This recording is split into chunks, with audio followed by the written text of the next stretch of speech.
Bueno, entonces, he dividido la charla en dos partes. Primero, quiero presentar algunos fundamentos básicos sobre los que se mueve esta propuesta y luego voy a hacer la propuesta en sí con una ejemplificación. Este es un trabajo que está dirigido a profesores de educación básica primaria que dan clases a niños de 9 años en adelante, más pequeños quizás no, y secundaria. Y de lo que se trata es de mirar alternativas. Esta que voy a proponerles es una sola de las varias que puede haber para favorecer un trabajo de argumentación matemática desde cursos inferiores y a lo largo del currículo de secundaria. ¿En qué se fundamenta la propuesta? Se fundamenta obviamente en nuestro campo de investigación que se ocupa de los fenómenos asociados a la enseñanza y el aprendizaje de la geometría.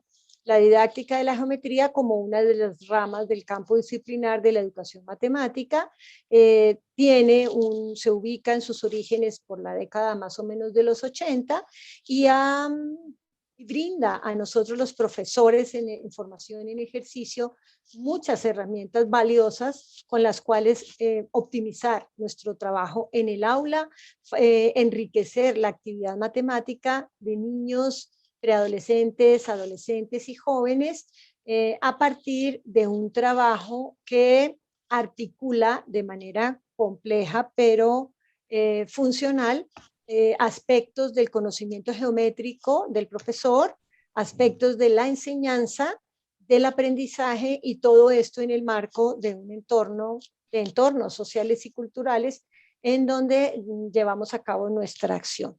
Entonces, fundamentados en didáctica de la geometría, la propuesta parte del reconocimiento de que cuando uno va a enseñar un tema o un proceso matemático, debe centrar un poco la atención en qué del conocimiento cultural de la geometría es el que se va a llevar al aula y bajo qué óptica, con qué enfoque, cómo transpongo este conocimiento cultural en un ámbito de enseñanza.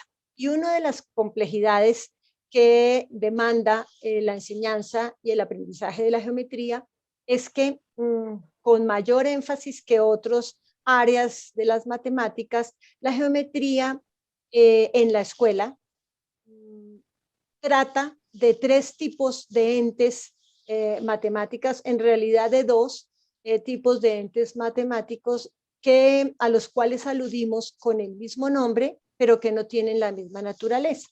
Entonces, eventualmente uno habla de los objetos de la geometría euclidiana, en el caso en Colombia, en el caso del currículo colombiano, la enseñanza de la geometría está centrada en la geometría euclidiana.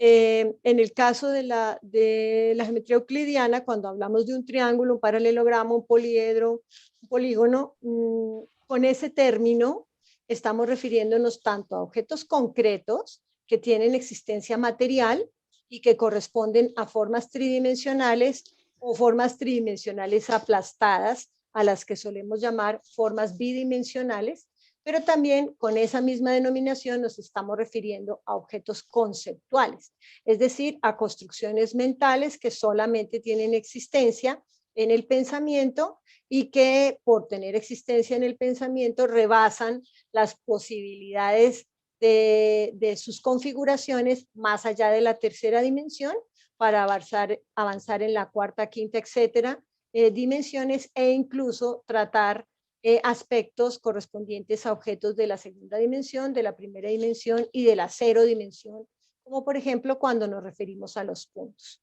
Y adicionalmente, hay otros entes de la geometría que son los entes abstractos que tienen que ver con objetos cuya naturaleza se aparta totalmente de las configuraciones visoespaciales con las que nosotros conceptualizamos objetos concretos, sino que hablamos de geometría cuando nos referimos a un conjunto de entes con unas ciertas operaciones y relaciones y que están dotados de una métrica.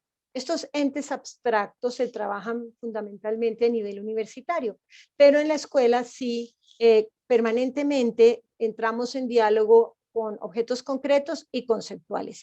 Y una de las problemáticas que tenemos los profesores que enfrentar es sobre en qué tanta sintonía estamos con los estudiantes cuando estamos hablando de un triángulo, un poliedro, etcétera. Estamos hablando de configuraciones que corresponden a objetos concretos o conceptuales. Estamos hablando de relaciones geométricas entre objetos concretos o conceptuales. Estamos hablando de operaciones que se realizan con las figuras geométricas como entes conceptuales o con las representaciones de figuras concretas o con los objetos concretos mismos. Bueno, y además de pensar con qué objetos estoy yo hablando, que son determinantes del tipo de procesos que yo voy a hacer en mi aula de matemáticas, además de considerar que la geometría trata de objetos concretos, conceptuales o abstractos, tendríamos que pensar en el vértice del triángulo didáctico en otro aspecto al que nos hace del que nos hace caer en cuenta, por ejemplo, un geómetra famoso, un didacta de la geometría famoso como Hans Freudenthal, quien ya desde 1973 nos decía que la geometría es mucho más del trabajo con objetos geométricos, porque el trabajo en geometría tiene más que ver con unas maneras de pensar que nos permiten capturar el espacio en el cual vivimos, respiramos, nos movemos, que tenemos que aprender a explorar, a conocer, a conquistar con el fin de movernos mejor en él y respirar, como decía Freud. Entonces, además de los objetos, en el vértice de la geometría también están presentes unos ciertos procesos de pensamiento que involucran lo que tiene que ver con el desarrollo del sentido espacial. Y en didáctica de la geometría, afortunadamente ha habido una explosión de trabajos alrededor de estos objetos y podemos, como profesores, fundamentar nuestra acción en el aula, que debería estar, según las directrices curriculares de muchos países de Latinoamérica y en Colombia en particular, centrados en la resolución de problemas. Pero la resolución de problemas que tiene que ver con el espacio, la forma, la localización, los movimientos que tienen ciertas características de tipo geométrico, no se puede, digamos, esta resolución de problemas no se puede efectuar, no se puede llevar a cabo si no se ponen en funcionamiento unos ciertos procesos propios de la actividad geométrica y que son tematizados por diversos investigadores. Por ejemplo, la visualización, la representación, la conceptualización, la conjeturación y la argumentación.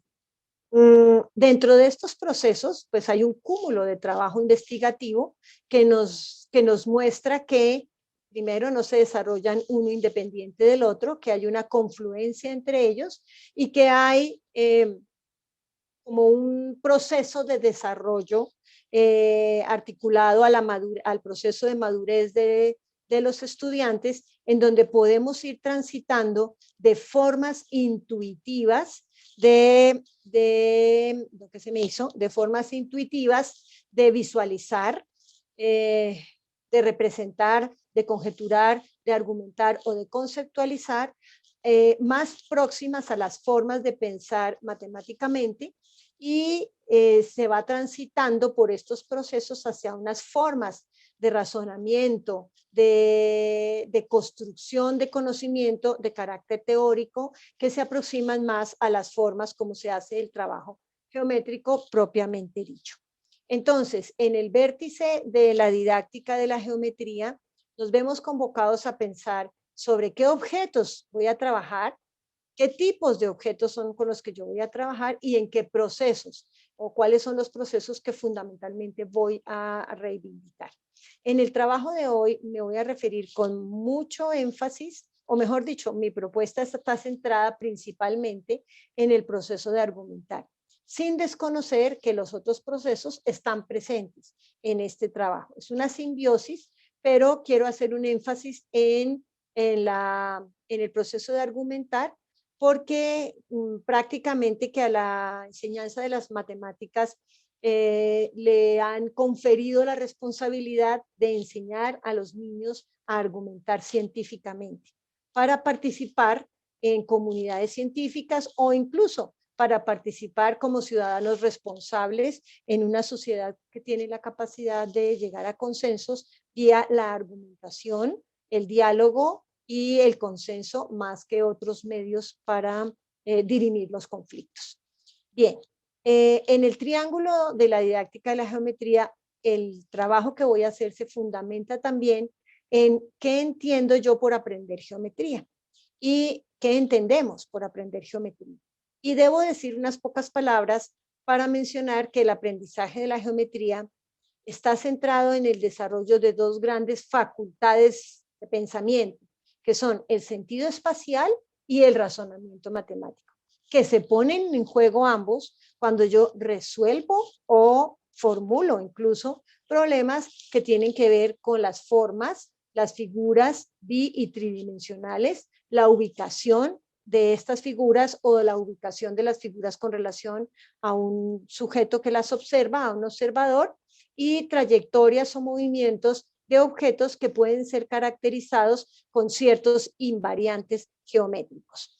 Entonces, el desarrollo de este sentido espacial y de este razonamiento sería lo central en el trabajo escolar en geometría, por encima de, por ejemplo, adquirir información sobre denominaciones, sobre fórmulas para cálculos de áreas y volúmenes o sobre algunas clasificaciones. No sé si en Chile pasa como en Colombia, pero el trabajo en geometría escolar se ha restringido mucho a un trabajo de carácter informativo y se ha dado poco lugar al desarrollo del sentido espacial y el razonamiento, que es con lo que, como nos dice Freudenthal, nosotros podemos vivir las sensaciones de la espacialidad con cierto grado de racionalidad. Claro, para el desarrollo de estas facultades, el sentido espacial y el razonamiento, los ladrillitos para poder hacer este trabajo son justamente los procesos que había mencionado hace un momento: la visualización, la representación, la conjeturación, la argumentación y la conceptualización. Hemos colocado la conceptualización atravesando los demás porque la construcción de conceptos se logra gracias al enriquecimiento de interpretaciones y significados de los objetos geométricos vía los procesos, los otros procesos que lo acompañan. Es solo en la medida en que confluyen estos procesos como en una vía de pensamiento que nos lleva de la intuición a la razón, en donde empezamos a ganar herramientas para el desarrollo del sentido espacial, el razonamiento, con el cual resolver problemas. Y también tenemos el polo de la enseñanza, qué pena que esté hablando rápido porque es que quiero llegar rápido a la propuesta, en donde nosotros tenemos que pensar aspectos de carácter como curricular, macro, de programaciones de nuestro año escolar o ya de programaciones de la formación matemática en el centro educativo, o también aspectos microcurriculares como es cómo instanciar un proceso de enseñanza en una clase de geometría, una sola, o en una secuencia de enseñanza.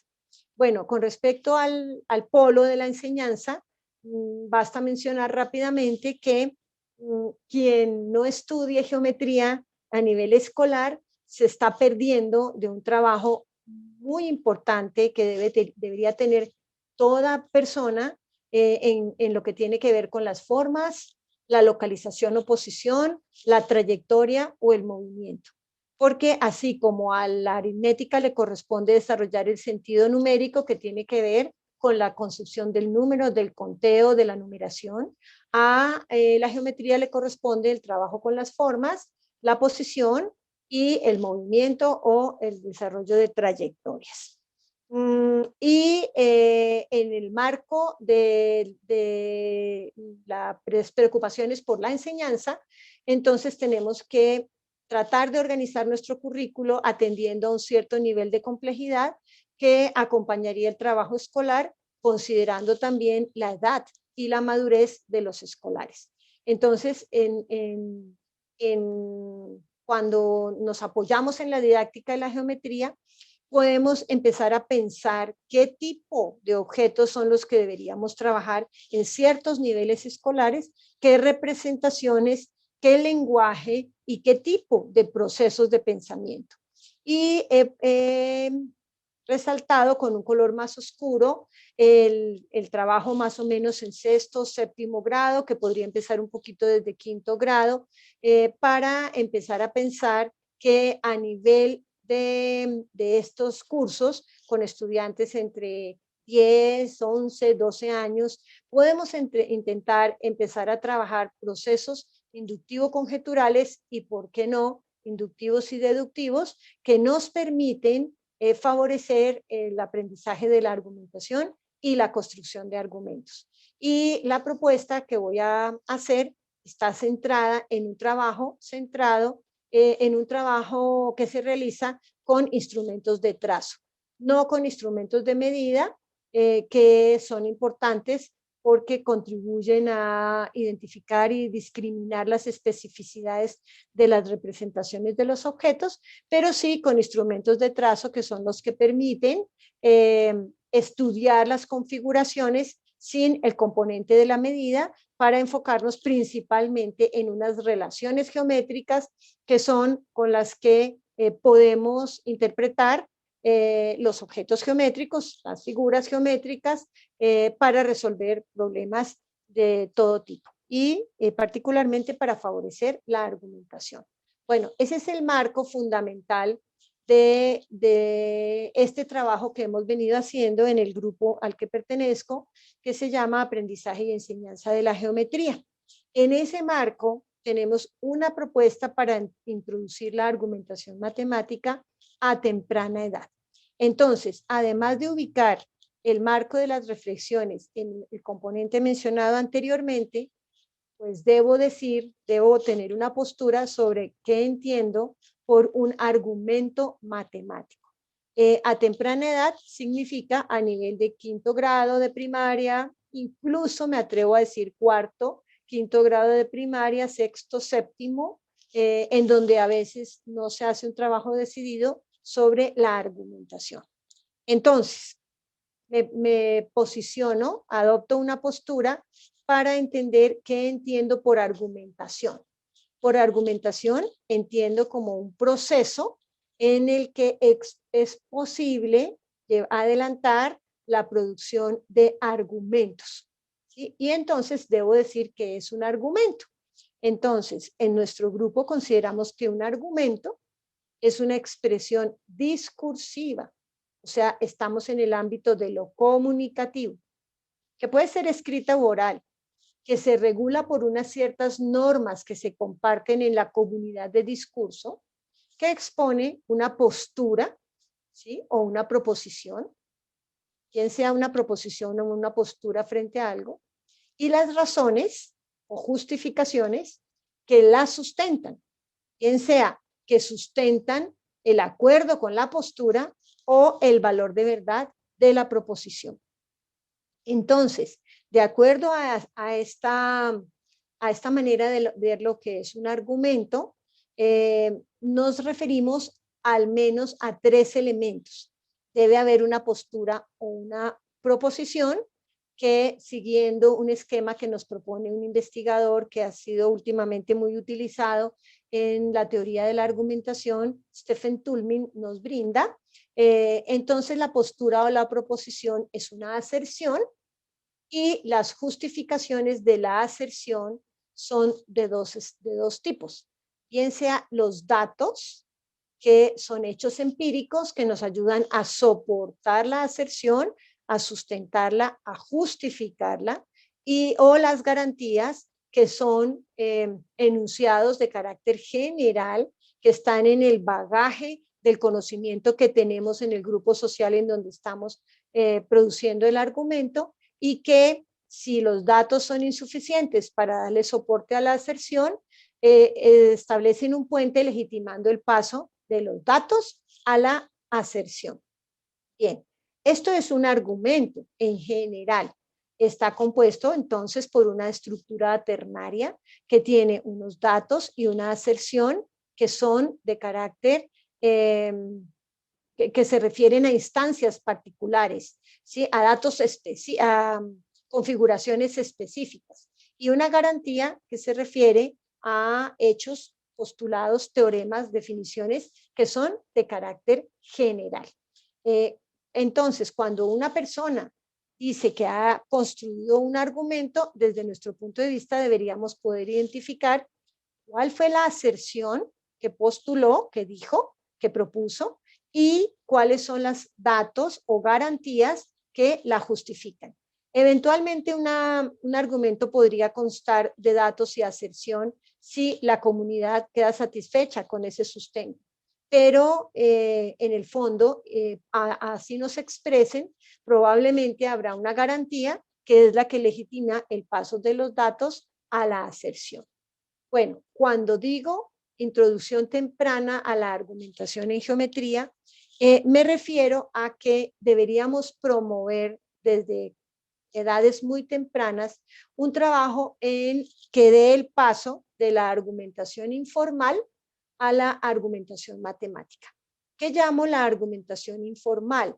Es una argumentación en la que los argumentos que proponen las personas para sustentar una aserción, que ya dijimos que era una postura o una proposición, no provienen de un cuerpo de conocimientos, incluso no necesariamente de instancias particulares que son las que le permiten soportar la aserción de manera directa, sino que formulamos una postura o afirmamos mediante una proposición algo y luego damos como razones frases como esto es así porque sí, porque así lo construí, porque me dijeron que lo hiciera así, porque se ve, porque es que mire, porque es que fíjese.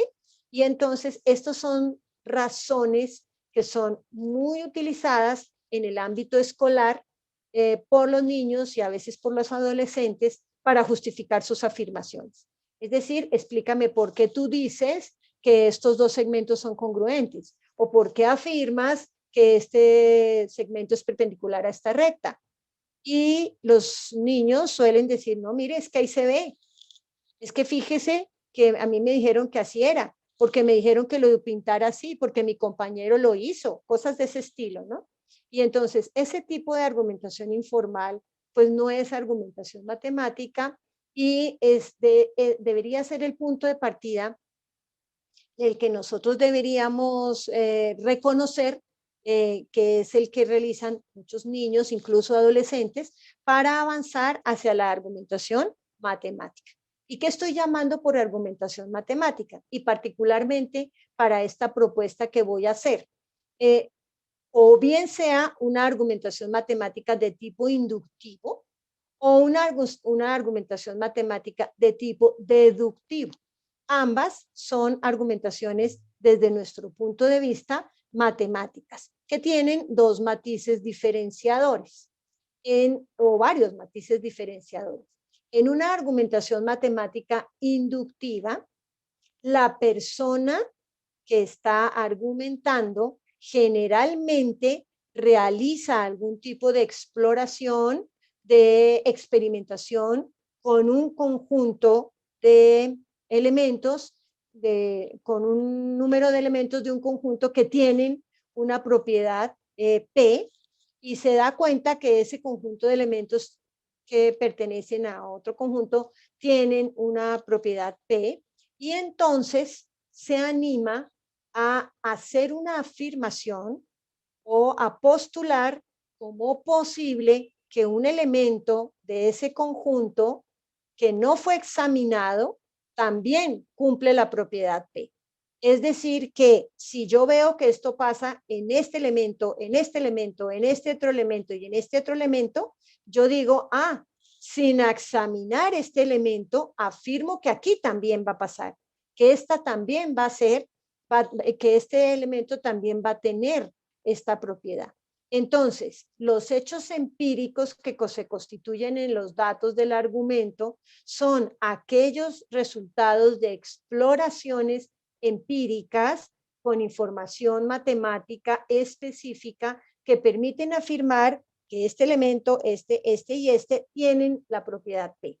Y la aserción es una afirmación que yo hago sobre un elemento aún no examinado. Pero es una afirmación que yo hago en condición de conclusión plausible. Yo supongo que este otro elemento también tiene esta propiedad. Y lo supongo porque logro como una especie de patrón de generalidad en donde afirmo que si estos elementos examinados tienen la propiedad P, otro elemento del conjunto o todos los elementos del conjunto o algún otro elemento del conjunto tendrán la propiedad P y construyo un patrón de generalización. Es decir, si yo examino, por ejemplo, 5, 6, 10, 20, 40 triángulos isósceles que yo he definido como aquellos que tienen dos lados congruentes y me doy cuenta que en todos ellos hay dos ángulos congruentes y de pronto me dicen, ahora examinemos este otro triángulo y yo digo, no, yo no lo tengo que examinar, estoy casi segura que ese otro triángulo isósceles también tiene dos ángulos congruentes, porque yo casi que le puedo afirmar que todos los triángulos isósceles tienen dos ángulos congruentes. Entonces, el patrón de generalización es como el postulado, el teorema, la definición general que en el momento de la argumentación inductiva yo apenas lo genero como una manera de generalizar mi experimentación y lo infiero. Construir una argumentación matemática inductiva es lograr expresar una afirmación acerca de un elemento no examinado de un conjunto y sustentarla con la exploración de instancias particulares de elementos del mismo conjunto que cumplen con la propiedad que estoy hipotetizando, cumple el elemento no examinado. Y eventualmente, cuando yo llego a producir una proposición general que posteriormente me va a servir para acumular información en el marco de mi sistema de conocimiento para poder producir argumentos de otra índole. ¿Que esta es una argumentación matemática? Sí. ¿Que no es deductiva? Sí. ¿Que es de tipo inductivo? Sí. ¿Que se diferencia de la argumentación deductiva? Sí. ¿En qué? En que lo que se infiere es la aserción y eventualmente la garantía como producto de una exploración. Y que además se infiere tanto la garantía como la aserción en calidad de conclusiones plausibles, ¿sí? No son, los argumentos no son, digamos, necesarios, no son absolutos. Es un trabajo que se hace en el marco de la lógica del descubrimiento y de la exploración de propiedades geométricas de representaciones que bien puedan ser de objetos concretos o conceptuales. Pero el trabajo matemático no solamente a nivel temprano, no solamente debería enfocarse en la argumentación matemática inductiva, también debería, según nuestra propuesta, enfocarse en la argumentación matemática deductiva. Y lo que yo pretendo es convencerlos de que se puede con niños no tan pequeñitos, pero sí de 9, 10 años, promover la argumentación matemática deductiva. Esta ya no sucede en situaciones de exploración, descubrimiento y experimentación, sino en situaciones de validación. Es decir, es cuando yo quiero mostrar que una afirmación que estoy haciendo es una afirmación que es una conclusión necesaria de activar un tipo de forma de razonar en matemáticas en donde yo puedo validar que una proposición Q, que es una instancia particular de una proposición general, por ejemplo, este triángulo tiene dos ángulos congruentes, yo lo puedo validar con datos que provienen de instancias particulares de una proposición general P y aprovechando una regla general, P implica Q. Es decir, si yo conozco la regla general, si un triángulo es isósceles o si un triángulo tiene dos lados congruentes, proposición P, entonces cumple que el triángulo tiene dos ángulos congruentes, proposición Q, que es una regla general que predica sobre los objetos geométricos en general, sobre los triángulos isósceles en general, regla a la que pude haber llegado, bien sea por el patrón de generalización en un proceso experimental o porque me lo estudié en algún libro. Yo tengo ese patrón general, eso está como parte de mi bagaje de conocimiento, entonces yo puedo validar que este triángulo isósceles en particular tiene dos ángulos congruentes porque yo sé que el triángulo tiene dos lados congruentes y si tiene dos lados congruentes, por la regla general, tiene dos ángulos congruentes. Es decir, en el fondo de un argumento deductivo generalmente está el modo de razonamiento modus ponendo pones. ¿Sí? Entonces yo valido Q sub I partiendo de P sub I y sabiendo la regla general P implica Q. Entonces, si P implica Q y P, podré concluir Q como una conclusión necesaria. Esto parece un poquito complejo a nivel escolar, pero es la manera en cómo yo he hecho la estructura de un argumento deductivo. Ahora vamos a ver cómo es que opera esto en el trabajo matemático escolar en la propuesta que estamos nosotros haciendo. El punto de partida de la propuesta es tener un bagaje de conocimientos que sean de acuerdo común de la comunidad del aula, con el que todos estemos cómodos porque los aceptamos como ciertos, bien sea porque hemos realizado procesos de descubrimiento o porque por alguna vía hemos llegado a ellos. Por ejemplo, que los radios de una circunferencia son congruentes. A esto yo puedo llegar por un proceso de descubrimiento y experimentación para obtener este patrón de generalización y considerar que este es un hecho que aceptamos todos como cierto. O que los puntos de una circunferencia equidistan del centro de la misma. Son hechos que son equivalentes desde el punto de vista matemático, pero que operan diferente en la práctica de la argumentación. A veces yo necesito o construir o verificar o justificar que dos segmentos son congruentes, entonces me puedo valer del hecho 1. O a veces necesito construir, verificar o justificar o no me alcanzo, no veo que tengo yo abajo ahí, y entonces, pero necesito construir, verificar o justificar que dos puntos equidistan de otros dos o que estos puntos equidistan de un tercero, y entonces me valgo del hecho geométrico 2. Y también del hecho, podría llegar por alguna vía a llegar al hecho geométrico 3, dos rectas perpendiculares forman ángulos rectos. Estos tres hechos son intuitivamente comprensibles. Se puede llegar a ellos vía exploración, por construcción o como lugares geométricos y hacen parte de nuestro bagaje de conocimientos que sería con el que intentaríamos hacer que los estudiantes produzcan argumentos. Si utilizan estos hechos, argumentos deductivos, si llegan a estos hechos, argumentos inductivos.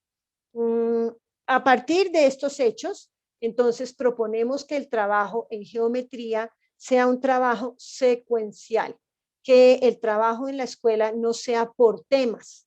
Hoy triángulo, mañana cuadriláteros, pasado mañana sólidos, o sea, por objetos, sino que sea a partir de trabajo en secuencia, donde la resolución de un problema, por ejemplo, la construcción de dos segmentos congruentes, nos sirva para obtener información que después sirva para descubrir, producir argumentos inductivos y validar, producir argumentos deductivos, cómo se construye un triángulo isósceles y sucesivamente para ver Por ejemplo, cuál es el conjunto de puntos que aquí están de dos puntos fijos, o cuál es el cuadrilátero cuyas mediatrices concurren, o cómo se caracteriza un triángulo inscrito en una semicircunferencia, y etcétera, etcétera. Solamente he puesto aquí unos problemas.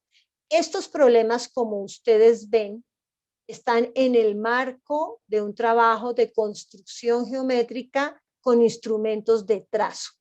Es decir, tengo que poder construir algo, un objeto geométrico, o más bien una representación de un objeto geométrico o una figura, y tengo que validar que la construcción sí corresponde, la representación sí corresponde al objeto que me han pedido construir.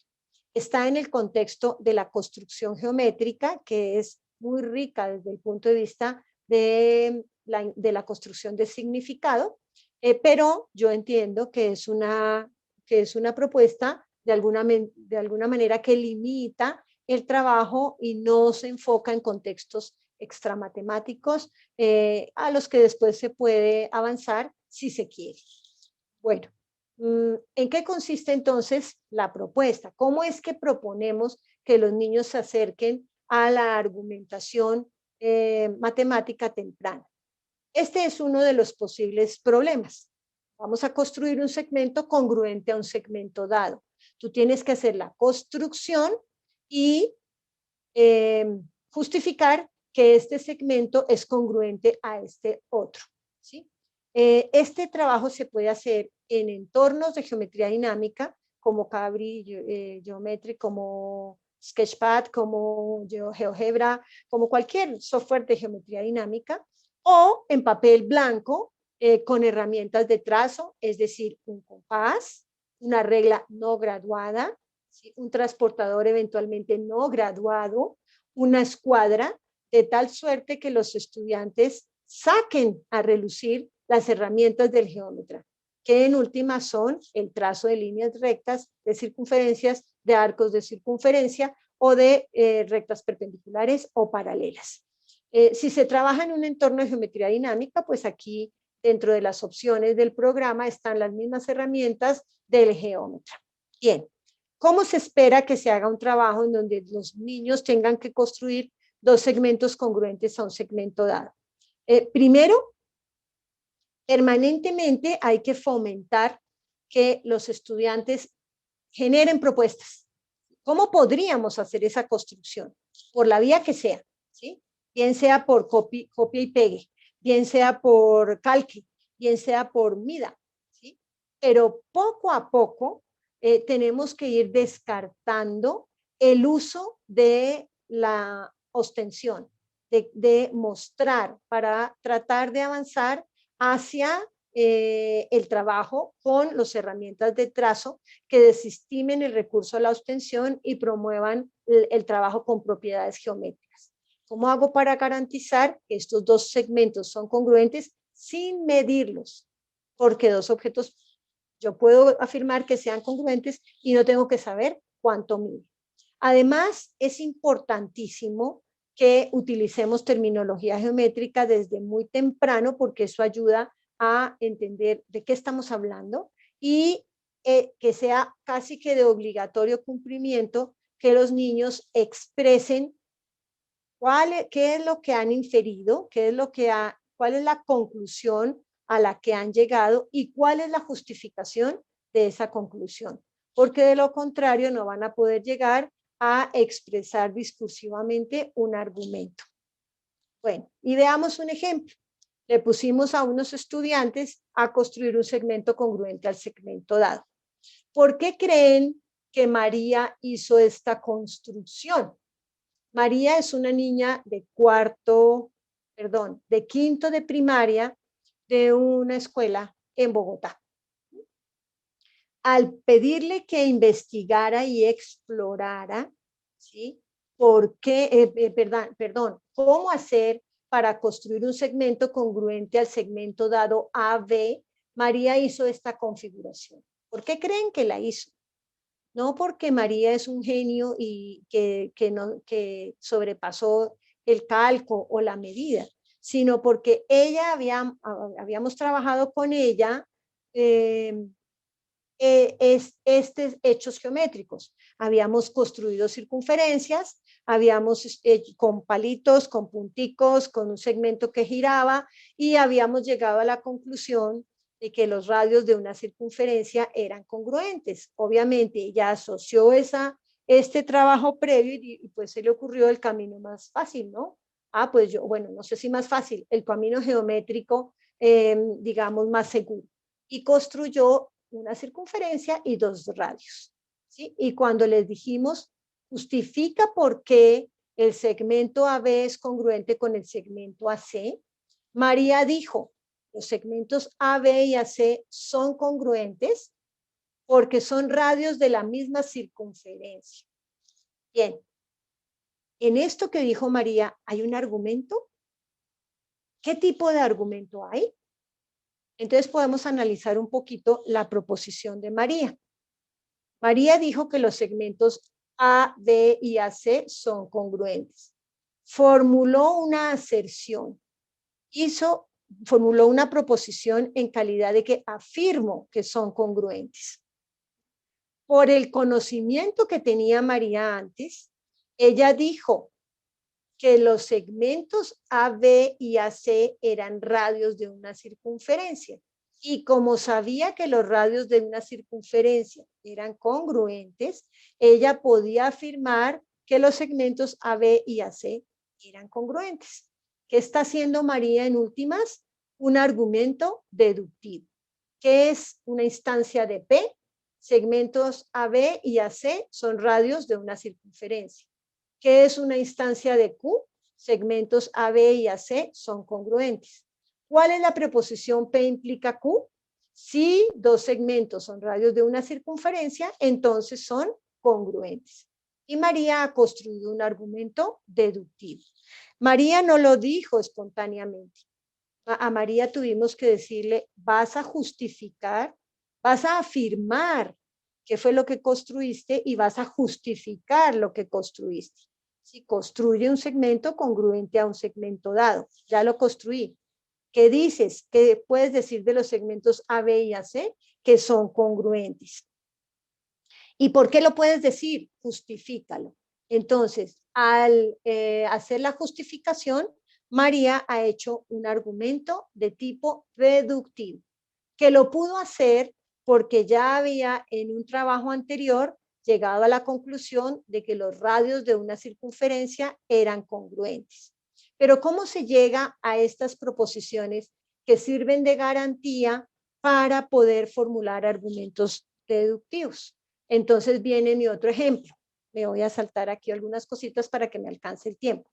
Encontrar cuadriláteros cuyas mediatrices se corten en el punto medio y descubrir una propiedad de los cuadriláteros.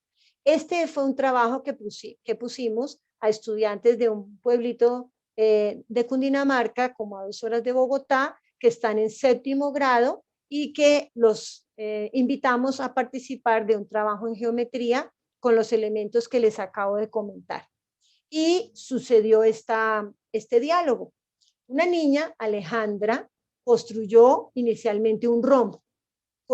Estamos estudiando, el problema es cómo son los cuadriláteros en donde las mediatrices se corten, no es en el punto medio, se corten en un solo punto. Esto me quedó mal aquí, disculpen, se corten en un punto y descubrir una propiedad de los cuadriláteros. Bueno, ella hizo un rombo y dijo, no, aquí las mediatrices ni siquiera, estas dos resultaron paralelas, no se cortan, no es un rombo, ¿sí? Entonces, Sebastián le dice, no, no, no, no, tocaría un cuadrado, haga un cuadrado, perfecto, dijo así. Entonces, los estudiantes hicieron un cuadrado y se dieron cuenta que en el cuadrado, y para acortar el cuento, que en el cuadrado, que en el rectángulo, solamente se obtenían dos mediatrices porque las mediatrices de los lados opuestos coincidían y entonces pues no tenía interés trabajar ahí si no teníamos por lo menos 3 mediatrices. Bueno, después de que estudiaron algunos cuadriláteros, digamos los usuales, rombos, rectángulos, cuadrados, entonces un estudiante dijo, hacemos uno deforme, el profesor dijo algo parecido, ¿no? El profesor, bueno, él dijo quiere y nosotros completamos. El profesor quiere ver uno deforme. ¿Qué es lo que llamaba este niño un cuadrilátero deforme? Que no fuera ni cuadrado, ni rectángulo, ni los cuadriláteros prototípicos. Entonces, construyeron un cuadrado. Las mediatrices estaban trabajando con geometría dinámica en el software GeoGebra e hicieron muchos arrastres hasta lograr configuraciones como estas. Y después de examinar varias veces, un estudiante, Sebastián, bueno, Alejandra dijo, ay, sí, estoy viendo, estoy visualizando algo. Y Sebastián dijo, ay, y construyó una circunferencia con centro en el punto de corte de las mediatrices y que contenía uno de sus vértices. Y se dio cuenta que contenía a los demás vértices. Y dijo, y dijeron, nos quedó, profesor. Llamaron al profesor. Listo, dijo el profesor. Este no es un cuadrado, no es un rectángulo, no es un trapecio. ¿Qué pasó con las mediatrices? Y dice Sebastián, dice, bueno, Sebastián decide construir ya de manera formal, mientras el profesor preguntaba, de manera formal no una construcción blanda por arrastre, sino, digamos, el cuadrilátero lo que hizo fue al revés, construyó una circunferencia, luego un cuadrilátero, las mediatrices, y el profesor le preguntó, ¿todos me sirven? Es decir, todos estos cuadriláteros que estén aquí me sirven. Y Sebastián dijo, sí, lo muevo. ¿Sí? Quiere decir que él se estaba dando cuenta que si este cuadrilátero inscrito en una circunferencia era tal que las mediatrices coincidían y tomaba otro cuadrilátero y otro cuadrilátero sin examinar, él casi que podía decir que en cualquiera de estos las mediatrices coincidían. Entonces el profesor les dice, encontramos un método para generar todos los cuadriláteros a la vez. ¿Cómo justificamos el hecho de que todas las mediatrices de los lados del cuadrilátero que está inscrito en una circunferencia se cortan en el centro de esta? Y entonces Paula dice, pues es que son como radios. ¿Cuáles son radios? Estos son radios. Señala los segmentos que van de los vértices del cuadrilátero al centro de la misma. Están a la misma distancia de todos. Entonces D está a la misma distancia de todos. Señala R, G o J. Bien, ¿y ahora qué? Entonces dice Paula, por transitividad, porque D es la mediatriz del segmento RG y también es la mediatriz del segmento GO y es la mediatriz del segmento OJ y es la mediatriz de, ahí cambió D por O, pero en todo caso ya estaba diciendo que si esta era la mediatriz de este segmento y esta era la mediatriz de este segmento, entonces esta era la mediatriz de los demás segmentos. Bueno, voy muy rápido porque quiero dejarlos hablar. Entonces, caracterizamos nosotros cuál fue el argumento inductivo de Sebastián. Sebastián dice el cuadrilátero ABCD no examinado es cíclico, es decir, está inscrito en una circunferencia. Yo afirmo eso, ¿sí? Es decir, que yo descubrí, Sebastián descubrió que si hay el conjunto de cuadriláteros en donde las mediatrices concurren, encuentro que estos cuadriláteros están inscritos en una circunferencia.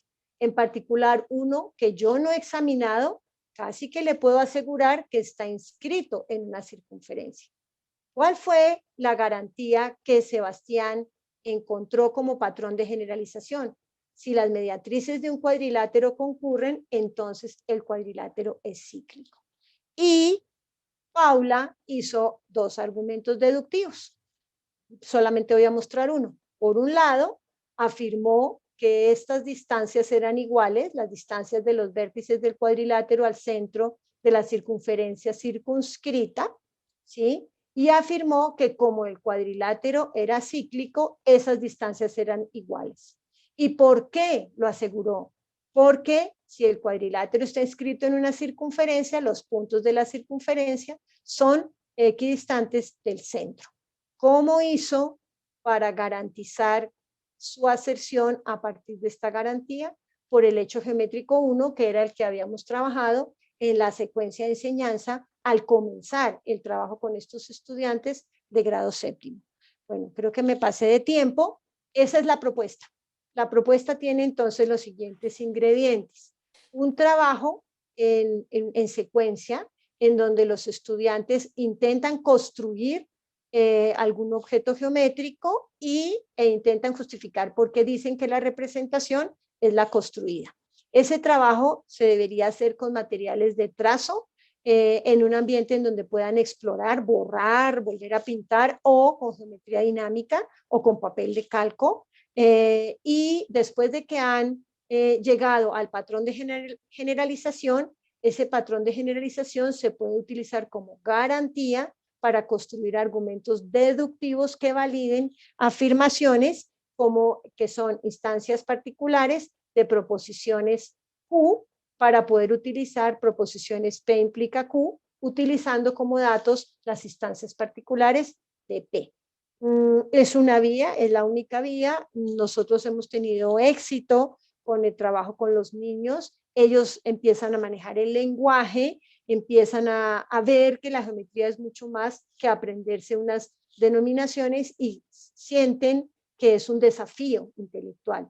Retamos el pensamiento y entonces, para terminar, como menciona Claudia Alsina en su libro sobre la importancia de enseñar geometría, estaríamos enseñando geometría para cultivar la inteligencia, para desarrollar estrategias de pensamiento, para descubrir propiedades creativas, para aprender algo interesante, útil, para fomentar la sensibilidad hacia lo bello, para trabajar las matemáticas experimentales y para aguzar la visión del mundo y para gozar las de aplicaciones prácticas. Esta es la propuesta. Me disculpan que me haya demorado un poco más de lo que pensé.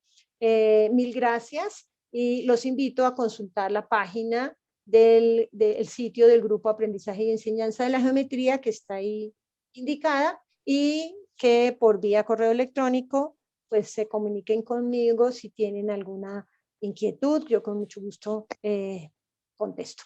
Muchas gracias y amable. Muchísimas gracias, doctora Leonor Camargo, por excelente presentación. Muy interesante el trabajo que nos acaba de presentar. Si pudiera, por favor, colocarnos en el chat el link que nos mostró para que los participantes puedan acceder a su página. Claro que sí. Muchísimas gracias. Queda abierta la ronda de preguntas. Pueden participar solicitando la palabra o por el chat. ¿Algún comentario que quieran hacerle a la doctora Camargo?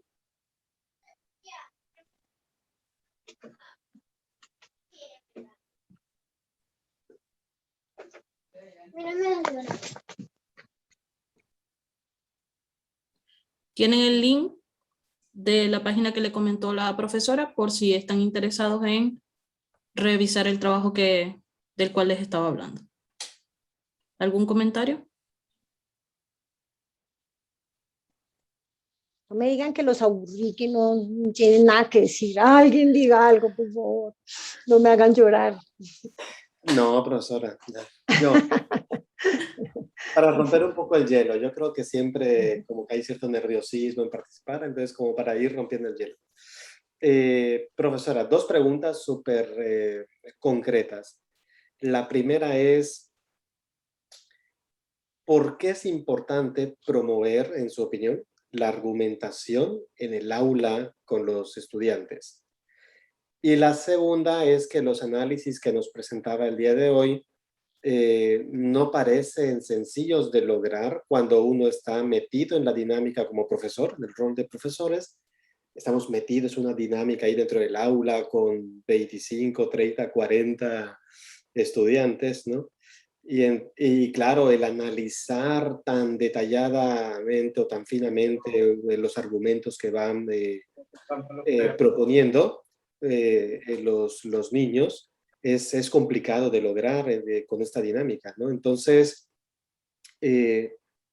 cómo lograr precisamente el poder, digamos, reflexionar o poder el realizar este análisis del argumento. Bueno, primera pregunta. ¿Es una actividad dentro que se quiere, que se espera conseguir dentro del aula, en el momento en que están ocurriendo las cosas? ¿O es una actividad posterior a lo que se desencadena en el aula?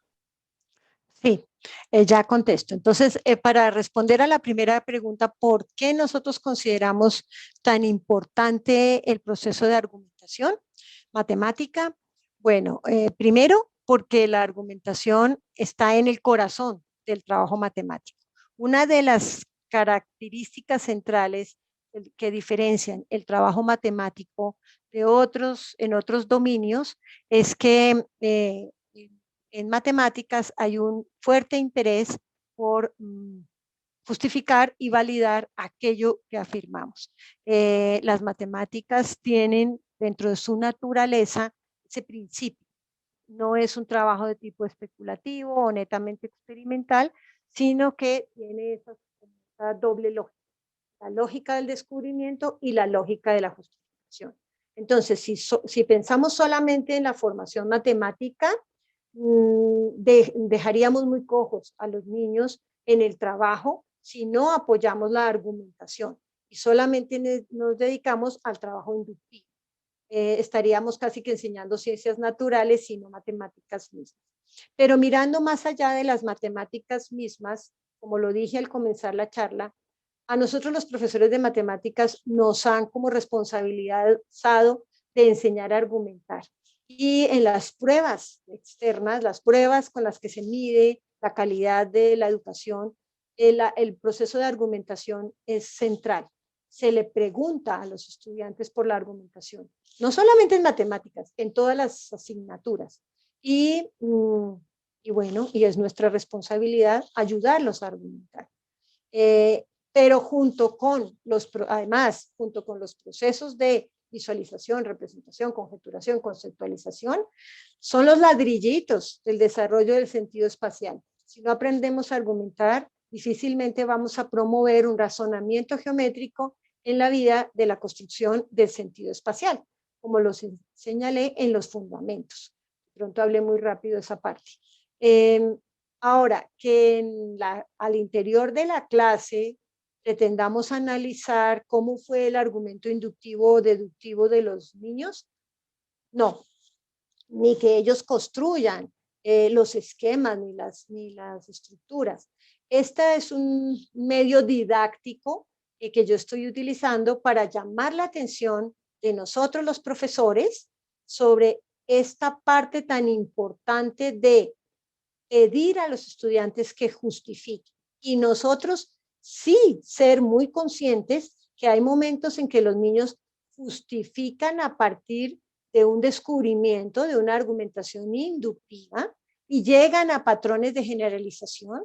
Y hay momentos en que les estamos pidiendo que justifiquen para validar afirmaciones.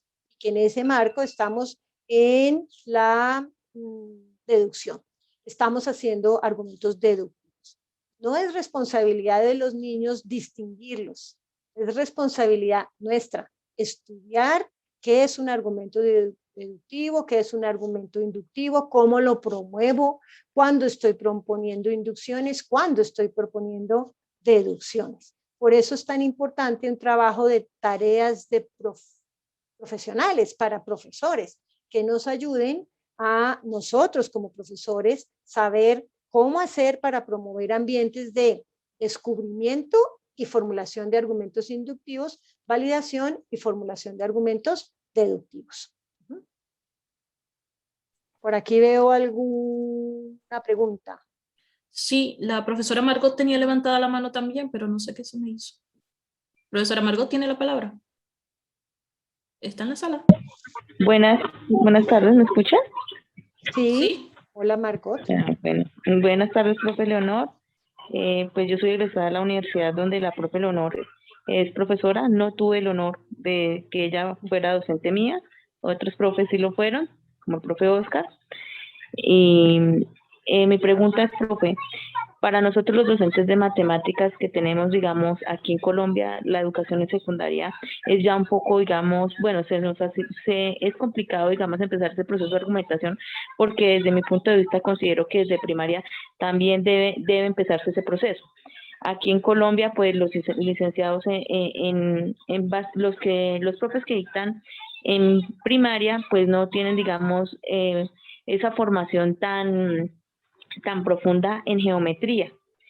Nosotros como docentes de bachillerato, ¿qué debemos, como qué recomendaciones le deberíamos dar a esos profes para que nos colaboren a empezar esa argumentación que para mí es importante que inicie en primaria? Sí, gracias Margot, qué rico oírte. Bueno, primero creo que una tarea que debemos tener una actitud que debíamos tener todos los profesores en cualquier nivel educativo en donde estemos, es que deberíamos trabajar partiendo de lo que los estudiantes saben y son capaces de hacer. Si en primaria les dieron una muy buena formación, pues qué dicha, yo parto de ahí. Y si no, pues también parto de ahí, no qué dicha, pero parto de ahí. Entonces hago mi trabajo a partir de lo que los estudiantes conocen, saben y pueden hacer. Pero obviamente lo mejor sería que intentáramos trabajar constituyendo grupos de estudio con profesores de primaria y secundaria, tratar de generar una red para tratar de generar un hilo conductor de la formación, no solo en geometría, sino en álgebra, en aritmética, en todas las áreas de las matemáticas y en todas las asignaturas, un hilo conductor que vaya desde los primeros grados hasta cuando salen de secundaria. Porque si no se trabaja de manera como articulada y coherente, entonces hay esfuerzos valiosos que se pierden. Efectivamente, como dice Margot, en primaria, en Colombia, sobre todo en el sector público, bueno, es muy escaso el tiempo para el trabajo en geometría y no solo en primaria, sino en secundaria también. Entonces las experiencias educativas en geometría son muy pobres. Por eso, los poquitos tiempos que tengamos debemos intentar optimizarlos en una sola vía, ¿sí? Todos. Ahora, escoger una vía va a sacrificar otras vías, pero por lo menos tenemos una cierta coherencia en la formación. Yo invito a Margot que intente convocar a los equipos de área, de profesores de primaria y secundaria para estudiar estas propuestas y ver cómo se pueden fundamentar desde los pequeños. En particular, el uso de la geometría dinámica debería ya ser totalmente institucionalizado en todas las escuelas y colegios. Y aún todavía hacen falta muchos esfuerzos. Y a veces no son por las dificultades de consecución de los recursos, sino porque faltan acciones más decididas de parte de nosotros, los profesores. Aquí dice, buenas tardes, de acuerdo a su experiencia, ¿es recomendable trabajar con lápiz y papel, transportador o en un ambiente dinámico? Arturo dice, Sí. sí, de acuerdo a mi experiencia, nosotros proponemos que los estudiantes transiten desde bien pequeños por un trabajo con material concreto. Entonces, es muy triste ver a un niño de preescolar o de primero de primaria sentado haciendo planas o dibujando en el cuaderno un triángulo o un hexágono, una circunferencia, en vez de estar jugando en el patio con cajas, con aros, con pedazos de cartón, haciendo construcciones, trabajando con material concreto. Después de un trabajo muy enriquecedor con material concreto o de la mano de un trabajo con material concreto, deberíamos promover el trabajo de construcción de representaciones de todo tipo, bien sea con material concreto o en papel y lápiz, ¿sí?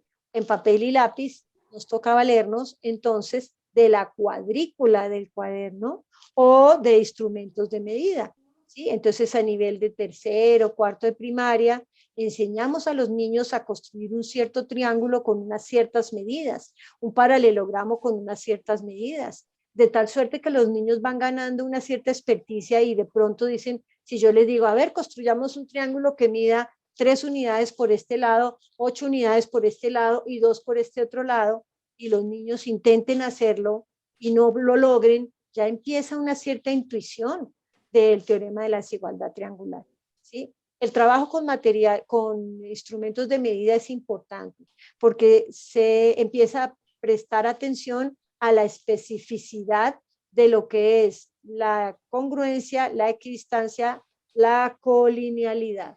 Y para posteriormente trabajar con materiales de trazo. Cuando hablo de materiales de trazo, hablo regla no graduada, compás o programas de geometría dinámica. Todas estas recursos deberían estar siempre presentes en las clases de geometría. Todos son muy valiosos, todos cumplen un papel muy importante. ¿Cómo apoyamos a los profesores para que puedan desarrollar la habilidad de argumentación? ¿Cómo apoyamos a los profesores? Sí, efectivamente los profesores deberíamos desarrollar también la habilidad de argumentación. Es cierto, nos hace falta trabajo en los programas de formación sobre la argumentación. En particular, si me está hablando de los programas formales en donde se forman, qué pena la redundancia, los profesionales, pues debería haber espacios académicos centrados en la argumentación matemática. Pero si estamos hablando de en los colegios, en los equipos de profesores, de manera informal, mire, sobre la argumentación en matemática hay gran cantidad de bibliografía y muy bonita y con muchos ejemplos muy bonitos. Entonces tendríamos que constituir grupos de estudio en donde entre todos nos autoformemos en los marcos que fundamentan la argumentación y en el aprendizaje de la argumentación. ¿Qué conocimientos previos y habilidades debe manejar el profesor para desarrollar la habilidad de argumentar? Creo que los profesores lo que tenemos que entender, más que tener muchos conocimientos y muchas habilidades, es que entender que nuestro papel es más el desarrollo de procesos de pensamiento que de ser informantes. Yo no sé si en Chile pasa como en Colombia aquí con la pandemia. Nosotros tenemos muchos colegios y escuelas, sobre todo en el área rural, que tienen muy mal acceso a Internet. Entonces, bien sea por Internet o por correo electrónico o por WhatsApp, los profesores nos hemos vuelto los enviadores de guías. Entonces, el profesor manda la guía y los niños resuelven la guía, ¿sí? Y entonces uno dice, ¿qué habrá en la guía? ¿Qué deberíamos poner en una guía? Y lo que uno ve es que los profesores estamos poniendo en la guía información, ¿sí? Que incluso sacamos del mismo lugar en donde lo podrían sacar los estudiantes, de un libro o de Internet. Entonces, en lugar de enviar en la guía información, propongamos problemas, ¿sí? Démonos la posibilidad de imaginarnos un problema, cómo lo resolverían los niños y cómo impulsaríamos nosotros la justificación. Pues tenemos que tener, como les dije, una postura sobre qué es argumentación, qué es argumentar, qué es un argumento, cómo se articulan los elementos de un argumento, para empezar a tener visión sobre los argumentos. Pero pues es cuestión de estudiar, leer, y poco a poco uno va ganando como cierta experticia. Un estándar de aprendizaje predeterminado para un cierto nivel y o grado puede ser un limitante o una valla muy alta según el nivel del grupo con el que... No sé si Jimmy me quiera explicar un poquito lo que quiere decir porque no le entiendo. Puede ser un estándar, puede ser un limitante o una cota muy alta. ¿Aló? ¿Me escuchan? Sí, Jimmy. Sí. Buenas tardes, muy agradecido por la exposición. Bueno, soy de Perú y aquí el sistema educativo ha planificado estándares de aprendizaje de manera similar a algunos modelos europeos, que son a lo que se debe apuntar en cierto nivel o cierto grado. Y entonces, dependiendo del grupo con el que uno trabaja, para algunos quizá puede ser mucho más sencillo llegar en efecto al logro de ese estándar en un tiempo determinado. Pero si tenemos, por ejemplo, un grupo de estudiantes que no logró adecuadamente el estándar anterior y fueron promovidos por algunas características que no podemos controlarlo, ¿qué sucede? Puede ser un trabajo más arduo para el maestro, entonces, el logro de ese estándar. ¿Y esto se agudiza más en el terreno de la geometría? ¿O es más sencillo? ¿O cómo lo ves desde su punto de vista? No, yo creo que los profesores que hemos decidido dar el giro del aprendizaje a la enseñanza y tratar de orientar nuestras clases a partir de lo que los estudiantes saben, son capaces de hacer y son capaces de decir, pues tenemos un reto muy grande. Y es que en un curso tenemos varios grupos de estudiantes, unos más aventajados que otros, entonces tenemos que tener la versatilidad de proponerle a estos una tarea más compleja y a estos otra tarea menos compleja. No sé, los que alcanzaron a ver en el PowerPoint, no sé si se fijaron que a María le propusimos construir dos segmentos congruentes, pero a otros niños del curso de María les dijimos, construya dos segmentos congruentes, pero como eran más pilos, les pusimos condiciones. Entonces, no pueden tener ningún extremo común. Entonces ese es un reto un poquito más alto para esos niños más aventajados, ¿sí? Y entonces hace que en un momento dado en la clase haya niños todos resolviendo un problema, pero con matices diferenciados de acuerdo a sus posibilidades y a los aprendizajes anteriores. Yo creo que los estándares no son limitantes. Por lo menos habría que distinguir, no sé si me habla de estándares básicos, como en Colombia hay estándares básicos de competencias, y entonces su nombre básico significa que esos son los mínimos, pero no significa que todos se tienen que quedar en los mínimos, sino que yo llego a los mínimos y por ahí a los chicos que tienen más posibilidades, pues les ofrezco experiencias más exigentes desde el punto de vista de actividad matemática. También podría haber estándares de excelencia, que eso ya son la cota superior, pero ni los estándares básicos ni los de excelencia limitan. Lo único que limita el trabajo de los niños es la dificultad que tenemos los profesores de atender a cada niño según el nivel en el que se encuentra, según lo que es capaz de hacer. Casi que estoy promoviendo una actividad individual, pero como también creo en el trabajo en grupo, habría que escoger por grupos los niños que tengan las posibilidades de apoyarse unos en otros. Además, creo en el trabajo que pueden generar niños más aventajados para enseñarle a niños menos aventajados, porque, como lo decía Vygotsky, se aprende de la mano del experto, y a veces el experto par, o sea que también es un estudiante, llega más fácil al compañero, ¿sí? Basta ver cuando un niño sabe un juego, una aplicación, un juego que está en el celular o en internet, cómo busca a un par para que le enseñe el juego y no a un adulto, porque muchas veces se conectan comunicativamente de maneras particulares. De acuerdo a esta pregunta la quiero contestar. ¿De acuerdo a su experiencia es posible pasar de la argumentación a la demostración? Sí, que tenemos entonces que posicionarnos en qué es una demostración, ¿sí? Fundamentalmente, un conjunto de argumentos deductivos encadenados de tal suerte que la conclusión de uno se vuelva el dato para la siguiente conclusión. En últimas, eso es una demostración. Entonces, efectivamente, hay argumentos, los argumentos deductivos, que son la base para construir cadenas de argumentos deductivos, no necesariamente con el esquema de razonamiento modus ponendo pones, puede intervenir también el modus tollendo tollens, etcétera, pero en general lo que se hace en secundaria son encadenamientos deductivos de argumentos deductivos, y eso en últimas es una demostración. Yo no había mencionado la palabra demostración, pues porque me parece que asusta un poco.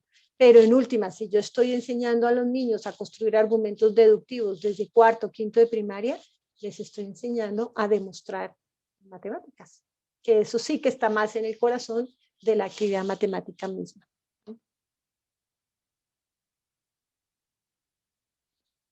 ¿Mm? Bueno. Quedó una pregunta más por aquí. De Luis, ¿Cuál? maestra Leonor, muchas gracias. Debemos reconocer que el papel fundamental del profesor de hoy se movió de tener el conocimiento a el de realizar preguntas interesantes, motivadoras, que alojen el aprendizaje. Sí, que jalonen, sí. Sí, con esta charla, ustedes se van a su casa, o están en su casa, pero se van a tomar un tinto en la sala, pensando no en qué explico, sino qué oriento, qué guío, qué pregunto, qué sugiero, qué pongo a hacer a los niños. Ya, yo quedo feliz. ¿Sí? Yo trabajo con formación de maestros en un curso que se llama Enseñanza y Aprendizaje de la Geometría. Ahí empiezan los estudiantes este quinto semestre y empiezan a hacer sus prácticas. Y ellos tienen que preparar una clasecita, para enseñar un tema del currículo de geometría. Y todos los semestres sufro mucho porque quitar de la idea de una persona que lo que tiene que hacer es explicar bien un contenido, a que en vez de explicar bien un contenido, lo que tiene que hacer es ver qué le pongo a hacer, qué le pregunto, cuál es el desafío, cuál es el reto para que él descubra el contenido. Es bien difícil. Tenemos como metido aquí en el cerebro, como impreso, que nosotros lo que tenemos que hacer es explicar y que los niños tienen que absorber. Pero ya es clarísimo que uno no aprende sino lo que uno encuentra por sí mismo. Y nuestra tarea no es informar, porque la información ya está hoy a la orden del día en estos aparaticos. ¿Sí? Lo que tenemos que hacer es orientar búsquedas, descubrimientos, razonamientos, visualización, conceptualización. ¿Cómo lo logramos? Ese es el reto. ¿Cómo lo logramos? Hola. ¿Puedo hacer una pregunta? Sí, claro. Y aquí me preguntan sobre la abducción. Ay, qué chévere. Profesora Leonor, mire, resulta ser que por lo que comentaba, bueno, parece ser que los tipos de problemas o el problema influye en el tipo de argumento que se quiere trabajar o con el que se quiere, digamos, avanzar o conseguir con los niños, ¿no? En ese sentido, ¿qué pasa con los libros de texto, por ejemplo, a nivel básica o de enseñanza media? Los tipos de problemas que aparecen en los textos permiten la consecución de estos tipos de argumentos. Esta es una pregunta. Y la segunda que quiero realizar es pensando en los profesores y profesoras que nos están escuchando. Aquí en Chile, muchos de los profesores, a muchos se les obliga a utilizar un determinado libro de texto. En los contextos, en los colegios en los que están, es ese libro de texto que se tiene que utilizar y hay que acabarlo o algo de esto, ¿no? Esta es la guía y eso es lo que se tiene que hacer con los estudiantes. Entonces, ¿qué recomendaciones, bueno, no es una pregunta, qué recomendaciones podría hacer a estos profesores que tienen esas demandas, esas exigencias por parte de sus colegios para poder promover la argumentación en las aulas estas? Pues sí, ese es un reto muy grande. Primero quiero decir que hay textos de textos, ¿sí? Hay muchos textos escolares que se enfocan en lo procedimental, ¿sí? En mostrar algunas pocas representaciones prototípicas, fórmulas y clasificaciones y pare de contar. Pero hay textos por ahí, de pronto no de manera tan frecuente, pero encuentra uno un problemita, el problema, en donde uno dice, aquí hay una actividad interesante, rica, explotémosla.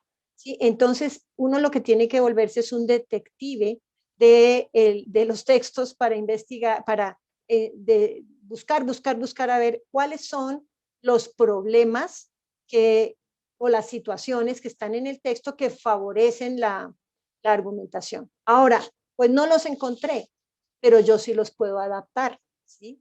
Entonces, en lugar de decir, por ejemplo, como generalmente los libros de grado octavo que intentan enseñar a demostrar, todos son, demuestre que tal cosa, justifique que tal cosa, dado esto, demuestre que tal cosa. Nosotros nos hemos dado a la tarea, por ahí tenemos un artículo que el que quiera se lo puedo dar, de decir, oiga, ¿cómo le cambiamos el enunciado a esta pregunta para que se vuelva un problema de exploración en donde lo que se le pide demostrar al estudiante, primero él lo descubra, ¿sí? Hagámosle un giro al enunciado, modifiquémoslo, y hemos descubierto que hay problemas que uno puede modificar el enunciado para que los estudiantes infieran el consecuente, ¿sí? O el patrón de generalización y luego validen. Pero también, para contestarle también a Cristian, que son problemas de búsqueda del antecedente. Entonces, por ejemplo, en vez de decir, dado esto, demuestre esto, yo digo, alguien afirma esto. ¿De dónde se pudo haber agarrado para hacer la afirmación? Busque el antecedente, ¿sí? Y entonces se produce la argumentación abductiva, que también es plausible, ¿no? Para yo afirmar que estos dos segmentos son congruentes, ¿esto qué pudo haber sido? ¿Será que estas son las diagonales de un rectángulo? Si fueran las diagonales de un rectángulo, pues son congruentes. ¿Será que estas son las alturas de los lados congruentes de un triángulo isósceles? Si lo fueran, son congruentes. Entonces yo tengo muchos posibles antecedentes para poder apoyar una posible conclusión, y ahí estoy favoreciendo el argumento abductivo.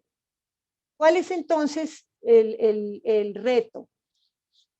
Buscar en las situaciones en los textos aquellas que sean de actividad matemática, y si no, adaptar los enunciados. Ahora, a nosotros también nos pasa que nos dicen los estudiantes, incluso una chica egresada de la maestría dijo, por culpa de ustedes me echaron de mi trabajo, porque la señora coordinadora entró al salón y vio a los niños ahí tirados en el piso con compases, con hojas y haciendo experimentos, y me regañó que era ese desorden, que porque ellos no estaban sentados consultando el libro, y me tocó irme de ese colegio.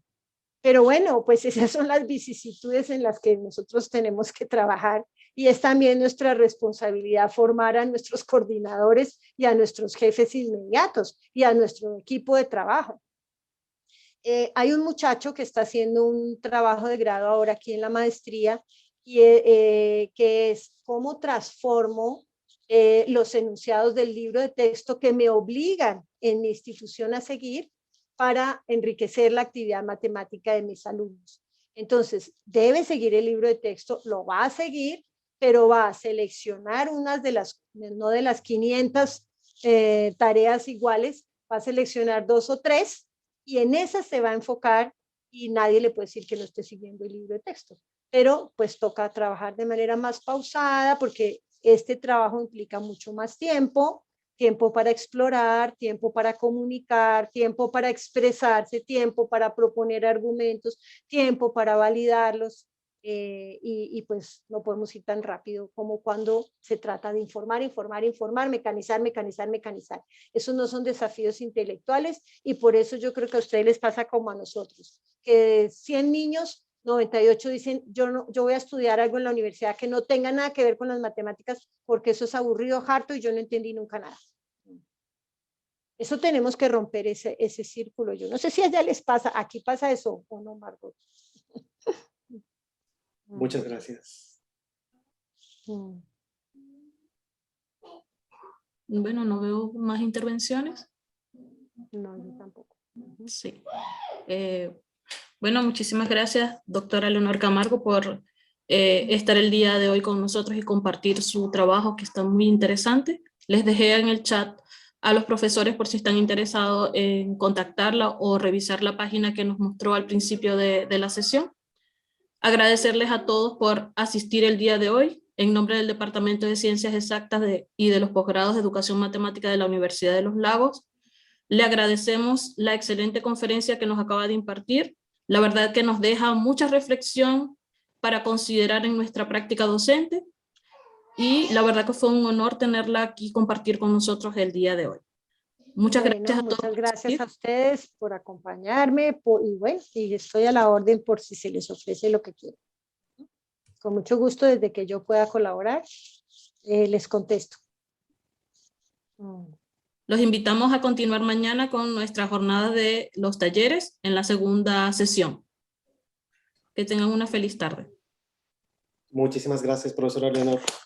Bueno, gracias Luis. Hasta luego todos. Muchas gracias. Chao, que estén bien.